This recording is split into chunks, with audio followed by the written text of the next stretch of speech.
ओम नमो भगवते वासुदेवाय नमः। आप सभी का हमारे चैनल आध्यात्मिक सागर में हार्दिक स्वागत है। आप सभी का दिन शुभ हो और आप सभी स्वस्थ रहें और आनंदित रहें। आज आप सुनेंगे माघ मास महात्म्य का अध्याय 14। सूत जी कहते हैं, तब से लेकर वह स्थान तीनों लोकों में उत्तम तीर्थ के रूप में विख्यात हुआ, जो धर्म, अर्थ, काम और मोक्ष चारों पदार्थों के देने वाला है। जो मनुष्य श्रद्धा युक्त मन से वहां रहकर मृत्यु को प्राप्त होता है, वह पापाचारी हो तो भी मोक्ष को प्राप्त होता है। कीट, पक्षी, पतंग, पशु, मृग आदि जितने जंतु हैं, वे भी वहां मरने पर निश्चय ही भगवान शिव के लोक में जाते हैं। जो श्रद्धा से पवित्र किए हुए मन के द्वारा वहां स्नान करते हैं, वे स्वर्ग लोक में जाते हैं। फिर विश्वामित्र मुनि ने उस तीर्थ का उत्तम महात्म्य देखकर कुरुक्षेत्र छोड़कर वहीं निवास किया, तथा अन्य अन्य शांत स्वभाव वाले मुनि भी दूसरे तीर्थों को त्याग कर बहुत दूर दूर से वहां आ गए और वहीं आश्रम बनाकर रहने लगे।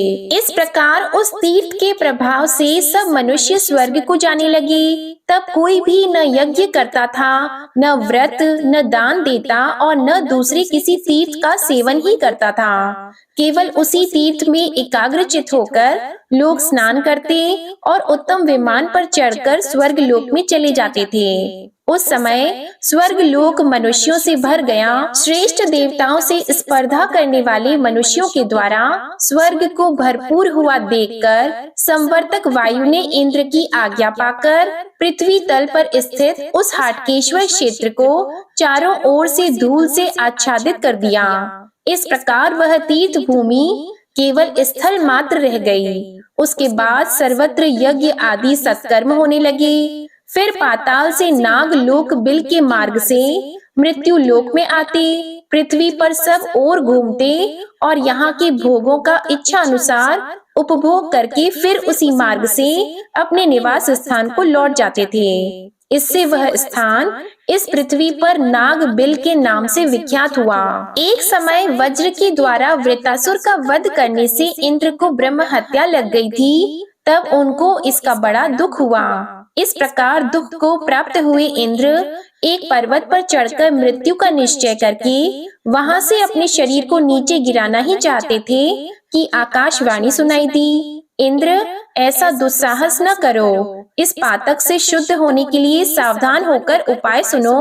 हाटकेश्वर क्षेत्र में जहाँ भगवान शिव स्वयं विराजमान है, वहां जाओ और वहां जिस बिल के मार्ग से नाग लोग इस पृथ्वी पर आते जाते हैं, उसी मार्ग से तुम भी पाताल में प्रवेश करो और वहां पाताल गंगा में स्नान करके हाटकेश्वर महादेव की पूजा करो। इससे तुम अवश्य ही पाप से मुक्त हो जाओगे। यह आकाशवाणी सुनकर इंद्र शीघ्र ही उस क्षेत्र में गए और नाग बिल के मार्ग से पाताल में प्रवेश करके वहां की गंगा में स्नान किया। स्नान के बाद हाटकेश्वर लिंग का पूजन किया।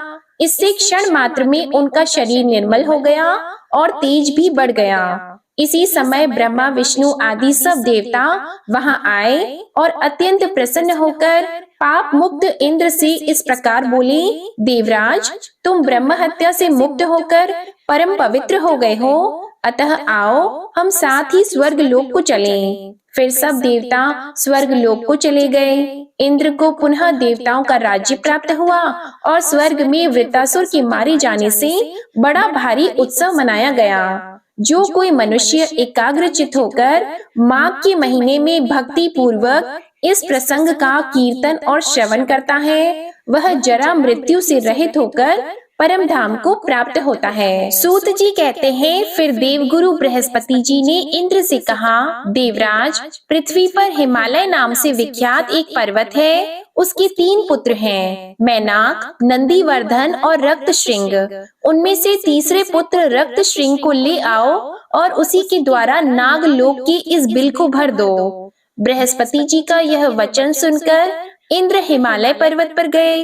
वहां उन्होंने हिमाचल से उनके पुत्र को मांगा। हिमाचल ने उनकी आज्ञा शिरोधार्य की और पुत्र को उनके साथ जाने की आज्ञा दे दी। तब रक्त श्रृंग बोला, पिताजी, मेरे दोनों पंख इन्हीं इंद्र ने काट डाले हैं, अतः अब मुझ में यहाँ से जाने की शक्ति नहीं है। ये मुझे ले जाने का विचार छोड़कर कोई दूसरा उपाय सोचें। तब इंद्र बोले, रक्त श्रृंग, मैं तुम्हें अपने हाथ पर रखकर ले चलूंगा। वहाँ भी तुम्हारे ऊपर हरे भरे शोभा संपन्न वृक्ष उत्पन्न होंगे। तुम्हारे सब ओर पुण्य तीर्थ एवं देव मंदिर बनेंगे, मुनियों के आश्रम बनेंगे। उस भूमि में पापी पुरुष भी तुम्हारा दर्शन पाकर तृप्त हो जाएंगे। इसलिए तुम मेरे साथ शीघ्र चले चलो। यदि आनाकानी करोगे तो इस वज्र से तुम्हारे सैकड़ों टुकड़े कर दूंगा।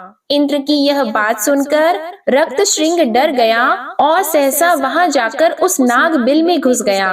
इस प्रकार हिमवान कुमार रक्त श्रृंग को उस बिल पर बिठाकर इंद्र ने कहा, तुम मुझसे कोई वर ग्रहण करो।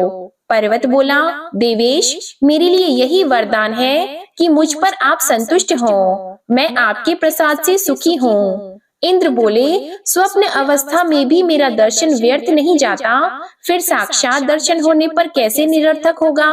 रक्त श्रृंग ने कहा, देवराज, यदि आप मुझे वर देना ही चाहते हैं तो यही वर दें कि मेरा संपूर्ण ऐश्वर्य सदा ब्राह्मणों के ही काम आए। इंद्र बोले, चमत्कार नाम से विख्यात एक राजा होंगे जो तुम्हारे शिखर पर ब्राह्मणों के रहने के लिए एक नगर स्थापित करेंगे। उस नगर में वेद वेदांगों के पारगामी विद्वान ब्राह्मण प्रसन्नता पूर्वक रहकर तुम्हारे संपूर्ण ऐश्वर्य का उपभोग करेंगे तथा चैत्र कृष्ण चतुर्दशी को मैं स्वयं तुम्हारे शिखर पर आकर हाटकेश्वर नाम से प्रसिद्ध भगवान शिव की पूजा करूंगा। इससे त्रिलोक में तुम्हारे प्रभाव का विस्तार होगा।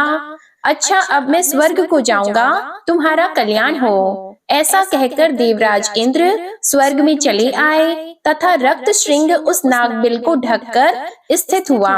उसके शिखर पर मुख्य मुख्य तीर्थ और मंदिर स्थापित हो गए और मुनियों के भी बहुत से आश्रम बन गए। इसी समय अनर्थ देश के राजा चमत्कार वहां वन में दुष्ट मृगों का शिकार खेलने के लिए आए। उन्होंने देखा कुछ दूर पर एक वृक्ष के नीचे एक हिरनी स्थिर होकर खड़ी है और निर्भय होकर अपने बच्चे को दूध पिला रही है। उसे देखकर राजा ने कान तक धनुष को खींचा और उसके मर्म स्थान पर बाण का प्रहार किया।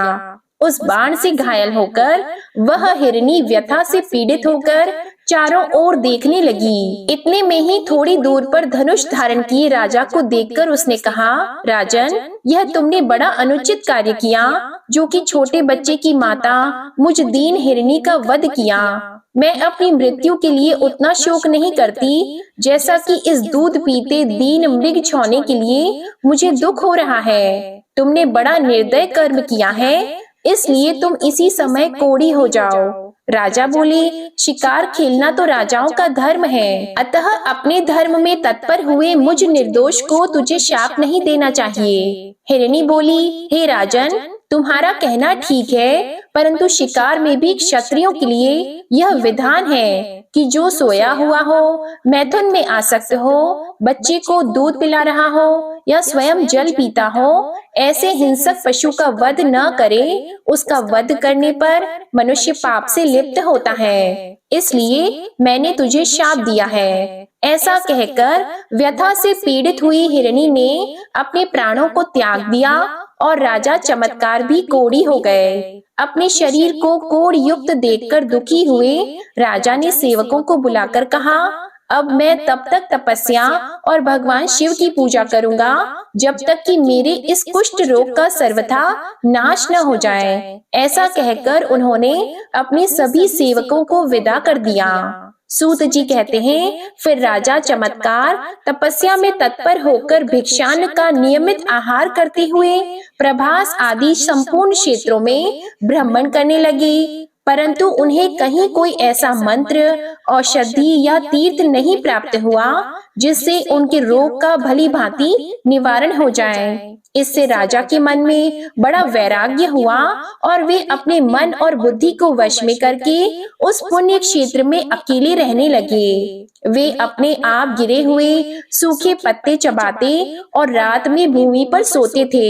मद और अहंकार तो उन्हें छू भी नहीं गए थे। फिर कुछ काल के बाद उन्होंने तीर्थ यात्रा के लिए जाने वाले बहुत से श्रेष्ठ ब्राह्मणों को देखा और उन सबको विनीत भाव से प्रणाम करके कहा, विप्रवरों, मैं अनर्थ देश का सूर्यवंशी राजा हूँ। मेरा नाम चमत्कार है। इस समय मेरे सारे शरीर में कोढ़ फैल गई है। क्या यहाँ कोई ऐसी दैव या मानवीय उपाय है जिससे मेरा कुष्ठ रोग शांत हो जाए? यदि है तो आप लोग मुझ पर कृपा करके बताएं। तब उन दयालु ब्राह्मणों ने कहा, नृपश्रेष्ठ, यहाँ से थोड़ी ही दूर पर सुप्रसिद्ध शंख तीर्थ है जो सब रोगों का नाश करने वाला है। जो मनुष्य रोगग्रस्त, काने, अंधे, मूर्ख, किसी अंग से हीन या अधिक अंग वाले, कुरूप और विकृत मुख वाले हैं, वे भी चैत्र मास के कृष्ण पक्ष की आदित्य तिथि यानी चैत्र पूर्णिमा को चित्रा नक्षत्र के योग में वहां स्नान करके उपवास करने पर उसी क्षण रोग से रहित हो जाते हैं। राजा ने पूछा, विप्रवरों, शंख तीर्थ का ज्ञान मुझे जैसे हो और उसकी उत्पत्ति किस प्रकार हुई है, यह सब आप लोग विस्तार पूर्वक बताएं। तब ब्राह्मण बोले, राजन, पूर्व काल में इस पृथ्वी पर लिखित नाम से प्रसिद्ध एक श्रेष्ठ मुनि रहते थे। वे शिंडल मुनि के पुत्र थे। उनके छोटे भाई का नाम शंख था। शंख भी अपने बड़े भाई की भांति धर्मशास्त्र के ज्ञाता थे और कंद मूल फल का आहार करते हुए सदैव तपस्या में संलग्न रहते थे।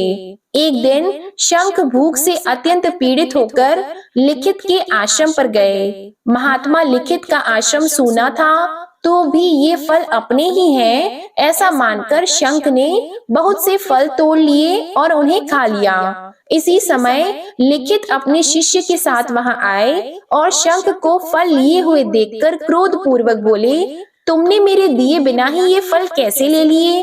क्या तुम यह नहीं समझते कि इस प्रकार बिना पूछे लेने से चोरी रूप दोष से बंध जाना पड़ता है? शंख बोले, द्विज श्रेष्ठ, आपने जो कुछ कहा है वह सत्य है। मैंने आपके सूने आश्रम में से ये फल लिए हैं, अतः मेरे लिए चोरी का उचित दंड दीजिए, जिससे मेरा इस लोक और परलोक दोनों सुखद हो। तब लिखित ने उसी क्षण अपने भाई शंख के दोनों हाथ कटवा दिए। हाथ कट जाने पर शंख अपने आश्रम में लौट आए। वहां उन्होंने पुनः बड़ी घोर तपस्या की। इससे संतुष्ट होकर महादेव जी ने उन्हें प्रत्यक्ष दर्शन दिया और कहा, ब्राह्मण, तुम मनोवांछित वर मांगो। तब शंख बोले, देव, मेरे दोनों हाथ पुनः पूर्ववत हो जाएं और यह तीर्थ मेरे नाम से प्रसिद्ध हो। जो कोई अंगहीन, अधिकांग अथवा रोगग्रस्त यहाँ स्नान करे, वह शीघ्र ही फिर से नवीन हो जाए,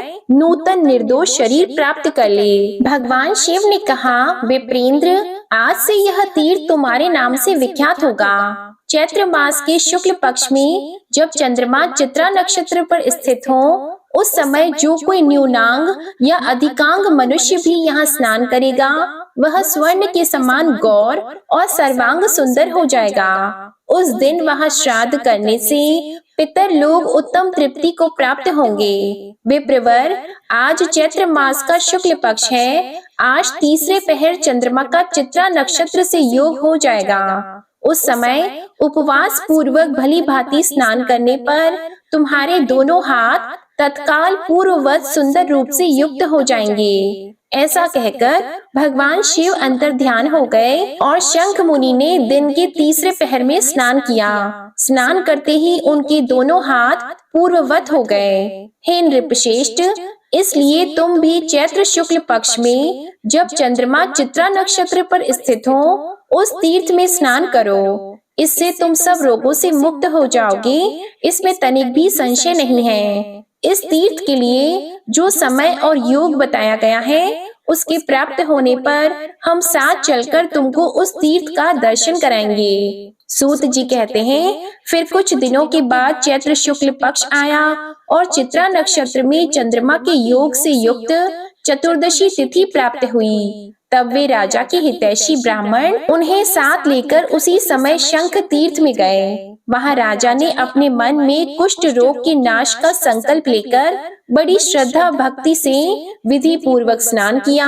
स्नान करते ही वे कुष्ठ रोग से मुक्त एवं तेजस्वी हो गए और बड़े हर्ष के साथ तीर्थ के जल से बाहर निकले। फिर उन ब्राह्मणों को प्रणाम करके राजा ने हाथ जोड़कर कहा, विप्रवरों, आप लोगों के प्रसाद से ही मैं इस कुष्ठ रोग से मुक्त हुआ हूँ। अब मैं राज्य नहीं करूँगा, इसी तीर्थ में रहकर सदा उत्तम तप करूँगा। वह राज्य, देश, हाथी, घोड़ा और जो भी कुछ वैभव मेरे अधीन है, वह सब मुझ पर अनुग्रह करने के लिए ही कृपा पूर्वक आप लोग ग्रहण करें। ब्राह्मण बोले, नृपश्रेष्ठ, हम लोग राजा की रक्षा करने में असमर्थ हैं। फिर उसे लेने से क्या लाभ हुआ जिससे राज्य में बड़ा भारी विप्लव मच जाए।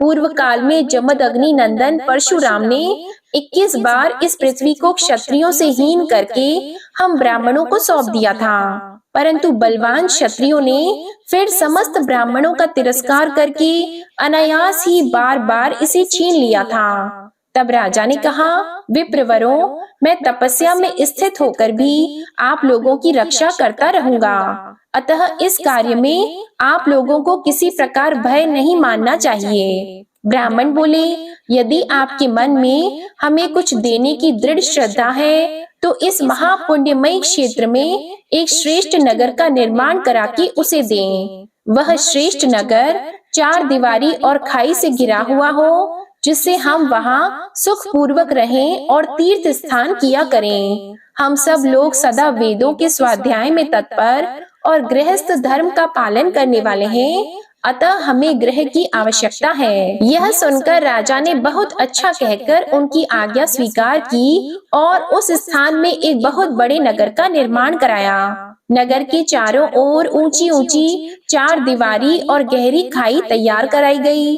उस मनोहर नगर की लंबाई और चौड़ाई 1 कोस की थी। इस प्रकार उत्तम नगर का निर्माण हो जाने पर उन राजा ने ब्राह्मणों के पैर धोए और जो जैसी जैसी योग्यता वाले थे उन्हें वैसे ही गृह शास्त्रोक्त विधि से दान किए। आज का अध्याय बस यहीं तक। इसके आगे का वृत्तांत आप अगले अध्याय में सुनेंगे। अब आप सुनिए भगवद गीता का यह अध्याय। भगवान श्री कृष्ण अर्जुन से बोले, हे पार्थ, तू मेरे में अनन्य प्रेम से आसक्त हुए मन वाला और अनन्य भाव से मेरे परायण होकर योग में लगा हुआ मुझको संपूर्ण विभूति, बल, ऐश्वर्य आदि गुणों से युक्त सबका आत्मरूप जिस प्रकार संशय रहित जानेगा उसको सुन।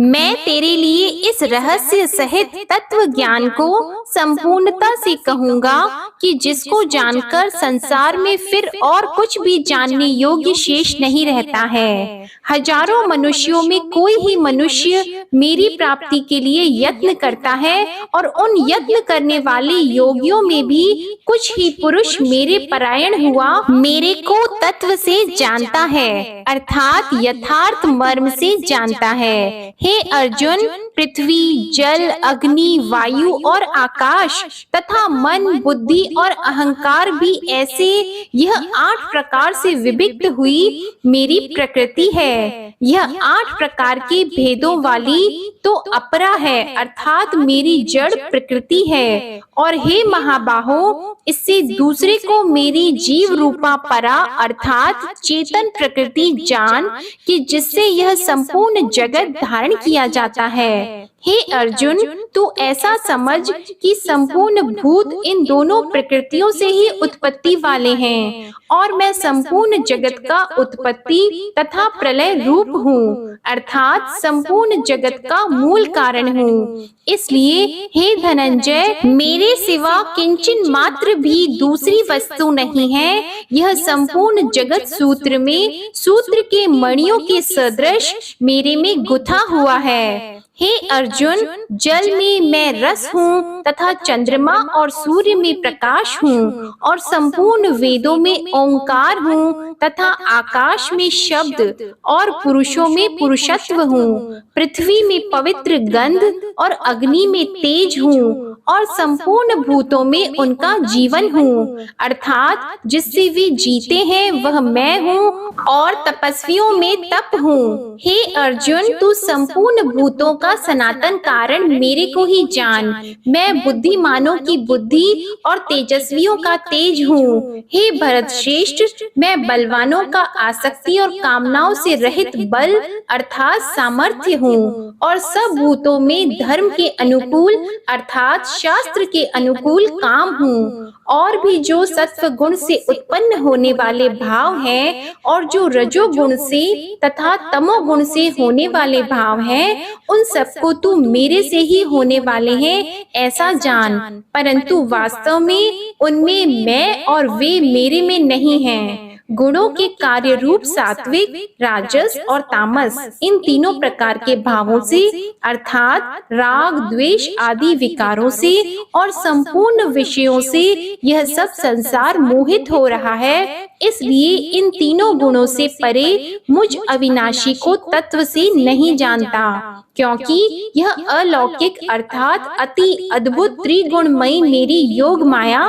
बड़ी दुस्तर है। परंतु जो पुरुष मेरे को ही निरंतर भजते हैं, वे इस माया को उल्लंघन कर जाते हैं अर्थात संसार से तर जाते हैं। ऐसा सुगम उपाय होने पर भी माया द्वारा हरे हुए ज्ञान वाले और आसुरी स्वभाव को धारण किए हुए तथा मनुष्यों में नीच और दूषित कर्म करने वाले मूढ़ लोग तो मेरे को नहीं भजते हैं। हे भरतवंशियों में श्रेष्ठ अर्जुन, उत्तम कर्म वाले अर्थी, आत्र, जिज्ञासु और ज्ञानी अर्थात निष्कामी, ऐसे 4 प्रकार के भक्त जन मेरे को भजते हैं। उनमें भी नित्य मेरे में एक ही भाव से स्थित हुआ अनन्य प्रेम भक्ति भाव वाला ज्ञानी भक्त अति उत्तम है, क्योंकि मेरे को तत्व से जानने वाले ज्ञानी को मैं अत्यंत प्रिय हूँ और वह ज्ञानी मेरे को अत्यंत प्रिय है। यद्यपि ये सब ही उदार हैं अर्थात श्रद्धा सहित मेरे भजन के लिए समय लगाने होने से उत्तम है, परंतु ज्ञानी तो साक्षात मेरा स्वरूप ही है, ऐसा मेरा मत है। क्योंकि वह स्थिर बुद्धि ज्ञानी भक्त अति उत्तम गति स्वरूप मेरे में ही अच्छी प्रकार स्थित है, जो बहुत जन्मों के अंत के जन्म में तत्व ज्ञान को प्राप्त हुआ ज्ञानी सब कुछ वासुदेव ही है, अर्थात वासुदेव के सिवा अन्य कुछ है ही नहीं। इस प्रकार मेरे को भजता है वह महात्मा अति दुर्लभ है। हे अर्जुन, जो विषयासक्त पुरुष हैं, वे तो अपने स्वभाव से प्रेरे हुए तथा उन भोगों की कामना द्वारा ज्ञान से भ्रष्ट हुए उस नियम को धारण करके अर्थात जिस देवता की पूजा के लिए जो नियम लोक में प्रसिद्ध है, उस नियम को धारण करके अन्य देवताओं को भजते हैं अर्थात पूजते हैं। जो सकामी भक्त जिस देवता के स्वरूप को श्रद्धा से पूजना चाहता है, उस भक्त की मैं उस ही देवता के प्रति श्रद्धा को स्थिर करता हूँ। वह पुरुष उस श्रद्धा से युक्त हुआ उस देवता के पूजन की चेष्टा करता है और उस देवता से मेरे द्वारा ही विधान किए हुए उन इच्छित भोगों को निसंदेह प्राप्त होता है, परंतु उन अल्प बुद्धि वालों का वह फल नाशवान है तथा वे देवताओं को पूजने वाले देवताओं को प्राप्त होते हैं और मेरे भक्त चाहे जैसे ही भजें, शेष में वे मेरे को ही प्राप्त होते हैं। ऐसा होने पर भी सब मनुष्य मेरा भजन नहीं करते। इसका कारण यह है कि बुद्धिहीन पुरुष मेरे अनुत्तम अर्थात जिससे उत्तम और कुछ भी नहीं, ऐसे अविनाशी परम भाव को अर्थात अजन्मा अविनाशी हुआ भी अपनी माया से प्रकट होता हूँ, ऐसे प्रभाव को तत्व से न जानते हुए मन इंद्रियों से परे मुझ सच्चिदानंद घन परमात्मा को मनुष्य मनुष्य की भांति जन्म कर व्यक्ति भाव को प्राप्त हुआ मानते हैं। अपनी योग माया से छिपा हुआ मैं सबके प्रत्यक्ष नहीं होता हूँ। इसलिए यह अज्ञानी मनुष्य मुझ जन्म रहित अविनाशी परमात्मा को तत्व से नहीं जानता है, अर्थात मेरे को जन्मने मरने वाला समझता है। हे अर्जुन, पूर्व में व्यतीत हुए और वर्तमान में स्थित तथा आगे होने वाले सब भूतों को मैं जानता हूँ, परंतु मेरे को कोई भी श्रद्धा भक्ति रहित पुरुष नहीं जानता। क्योंकि हे भरतवंशी अर्जुन, संसार में इच्छा और द्वेष से उत्पन्न हुए सुख दुख आदि द्वंद्व रूप मोह से संपूर्ण प्राणी अति अज्ञानता को प्राप्त हो रहे हैं, परंतु निष्काम भाव से श्रेष्ठ कर्मों का आचरण करने वाले जिन पुरुषों का पाप नष्ट हो गया है, वे राग द्वेष आदि द्वंद्व रूप मोह से मुक्त हुए और दृढ़ निश्चय वाले पुरुष मेरे को सब प्रकार से भजते हैं। जो मेरे शरण होकर जरा और मरण से छूटने के लिए यत्न करते हैं, वे पुरुष उस ब्रह्मा को तथा संपूर्ण अध्यात्म को, संपूर्ण कर्म को जानते हैं। जो पुरुष अधिभूत और अधिदैव के सहित तथा अधियज्ञ के सहित सबका आत्म रूप मेरे को जानते हैं, अर्थात जैसे भाप, बादल, धूम, पानी और बर्फ यह सभी जल स्वरूप हैं, वैसे ही अधिभूत, अधिदेव और अधियज्ञ आदि सब कुछ वासुदेव स्वरूप हैं। ऐसे जो जानते हैं, वे युक्त चित्त वाले पुरुष अंत काल में भी मुझको ही जानते हैं, अर्थात प्राप्त होते हैं। अब आप सुनिए श्री कृष्ण चालीसा पाठ। बंशी शोभित कर मधुर, नील जलद तन श्याम, अरुण अधर जनु बिंब फल, नयन कमल अभिराम। पूर्ण इंद्र अरविंद मुख, पीतांबर शुभ साज, जय मनमोहन मदन छवि, कृष्ण चंद्र महाराज। जय यदुनंदन जय जगवंदन, जय वसुदेव देवकी नंदन, जय यशोदा सुत नंद दुलारे, जय प्रभु भक्तन की द्रुग तारे। जय नट नागर नाग नथैया, कृष्ण कन्हैया धीनु चरैया। पुनि नख पर प्रभु गिरिवर धारो, आओ दीनन कष्ट निवारो। वंशी मधुर अधर धरि टेरो, होवे पूर्ण विनय यह मेरो। आओ हरि पुनि माखन चाखो, आज लाज भारत की राखो। गोल कपोल चिबुक अरुणारी, मृदु मुस्कान मोहिनी डारी। राजित राजीव नयन विशाला, मोर मुकुट वैजंती माला। कुंडल श्रवण पीत पट आछी, कटी किंकिणी काचनि काछी। नील जलज सुंदर तनु सोहे, छबिल किशोर नर मुनि मन मोहे।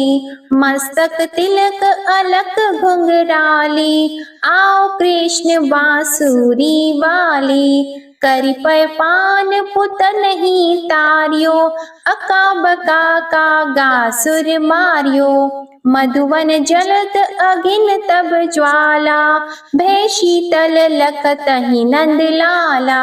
सुरपति जब ब्रज चढ़ साई, मूसर धार वारी वर्षाई। लगत लगत ब्रज चहन बहायो, गोवर्धन नख धारी बचायो।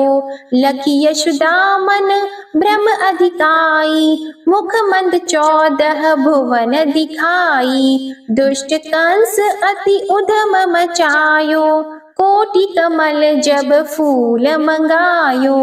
नाथी कली यहीं तब तुम लीन है, चरण चिन्ह दे निर्भय कीन है। करि गोपिन संग रास विलासा, सबकी पूर्ण करि अभिलाषा।